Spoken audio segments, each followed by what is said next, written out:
बेचारों को तो लगेगा ही कि यह उनके लिए ताबूत है कि कभी भी हम लोग प्रयास करते हैं और एक आदमी जीत नहीं पाता है। बिना सोचे एजेंडा बनाना, और देश की जनता यह सब देख रही है, जिसको पूरी दुनिया उत्कृष्ट और वास्तु का श्रेष्ठ नमूना मानती है। तो इनकी तो मानसिकता है कि अगर कोई चीज़ वास्तु से है, कोई चीज़ धर्म से रिलेटेड है, तो इनको विरोध करना है। और जब यह बनने की बात हुई थी तो सभी लोगों ने एक साथ मिलकर रिजोल्यूशन पास किया था कि नई संसद बननी चाहिए। मुश्किल नहीं है, कम से कम जदयू के बारे में तो मैं पूरे विश्वास के साथ कह सकता हूं कि नहीं जीतेगी। एक भी सीट जदयू नहीं जीतेगी। नमस्कार, आप देख रहे हैं लाइव सिटीज। मैं हूं आपके साथ सौरभ राज। नए संसद भवन का आरजेडी जिस तरीके से विरोध की है, बीजेपी लगातार उसके ऊपर सवाल उठा रही है। मेरे साथ बीजेपी के पूर्व प्रदेश अध्यक्ष और सांसद संजय जायसवाल हैं। आरजेडी ताबूत के तरह एक चित्र आप लोगों के सामने रखी है कि नए संसद भवन का आकार वही है, बिल्कुल ताबूत ही है। संसद भवन में आम जनता के जनप्रतिनिधि रहते हैं जी।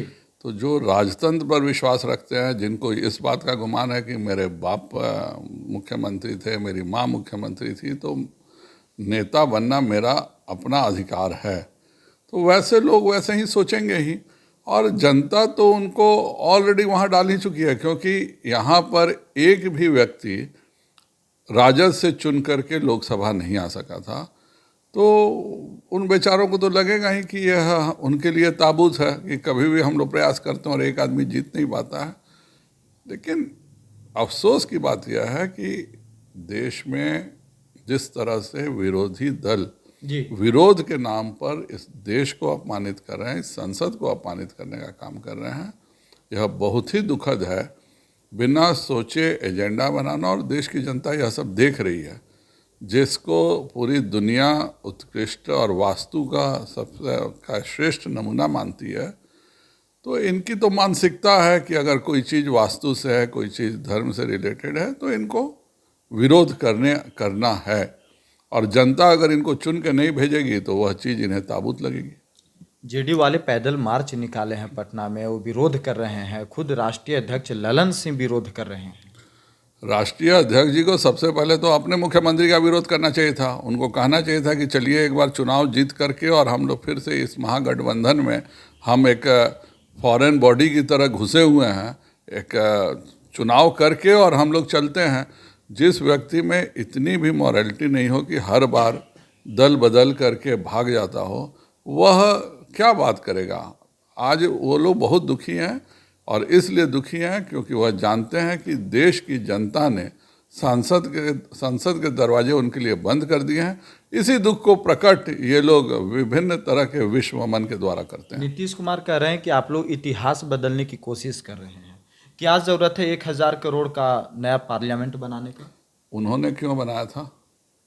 यह तो 100 साल पुराना बिल्डिंग था। आपका तो 100 साल भी नहीं हुआ था जब आपने बनाया था। तो आज जो ज़रूरतें हैं, जिस तरह से बातें हो रही हैं, और 20 वर्षों से इस बात का हो रहा था, जो संसद भवन था 100 साल पुरानी इमारत थी, जर्जर हो गई थी, किसी तरह का भूकंप से उसमें बचाव का नहीं था। आप कितना भी प्रयास कर रहे थे, जो मॉडर्न टेक्नोलॉजीज़ हैं जी, उनके साथ उसमें मिलाया नहीं जा सकता था। और जब यह बनने की बात हुई थी तो सभी लोगों ने एक साथ मिलकर रिजोल्यूशन पास किया था कि नई संसद बननी चाहिए। दुख संसद बनने का नहीं है, दुख इस बात का है कि वह जानते हैं कि हम कभी इसमें प्रवेश नहीं पा सकेंगे। देश की जनता हमें इस लोकसभा के मंदिर में नहीं घुसने देगी। इसी के लिए ये लोग विधवा विलाप कर रहे हैं। 2024 में एक भी सीट महागठबंधन नहीं जीतेगी लोकसभा में। मुश्किल नहीं है, कम से कम जदयू के बारे में तो मैं पूरे विश्वास के साथ कह सकता हूँ कि नहीं जीतेगी। एक भी सीट जदयू नहीं जीतेगी। 16 सांसद हैं उनके पास से। 16 सांसद हैं, सीटें मिलेंगी 8-9, और उस 8-9 में भी एक भी सीट जदयू नहीं जीतने जा रही है। हम खुद देखे हुए हैं कि जदयू आज के समय में केवल लायबिलिटी है। और नीतीश जी जरा अकेले तो कभी घूमे, हमेशा 4 लोगों के साथ घूमते हैं, कभी अकेले घूमे, अकेले जनता से संवाद। मंत्री हैं तो 4 लोग तो रहेंगे ही उनके साथ। संवाद तो करें जनता से संवाद करने में क्या दिक्कत है। अब जनता दरबार भी लगता है तो पहले प्रश्न चेक किए जाते हैं, प्रश्न चेक करके उसके बाद ठीक लगता है तो बस से उस आदमी को बुलाया जाता है, बस से बुला करके बात किया जाता है। तो जो व्यक्ति न जनता से मिलता हो, न किसी राजनेता से मिलता हो, न जनप्रतिनिधियों से मिलता हो, वह तो आज बिहार की राजनीति से पूरे कट गए हैं। उनको एक, जिसको हम लोग सामान्य भाषा में कहते हैं कि चने की झाड़ पे चढ़ाना, तो महागठबंधन ने उनको चने के झाड़ पे चढ़ाया हुआ है कि आप प्रधानमंत्री बन सकते हैं। इसी दीवार स्वप्न में बीजेपी कितनी दिन रात सीटों कर पे रहे हैं। जीत दर्ज करेगी? किसी भी हालत में हम 36 से कम नहीं जीतेंगे। लड़िएगा कितने सीटों पे? ये तो केंद्र डिसाइड करेगा, पर पार्टी का लक्ष्य वही है। कुछ हमारे साथ किसी का अगर गठबंधन होगा तो उसके लिए कुछ सीटें छोड़ेंगे।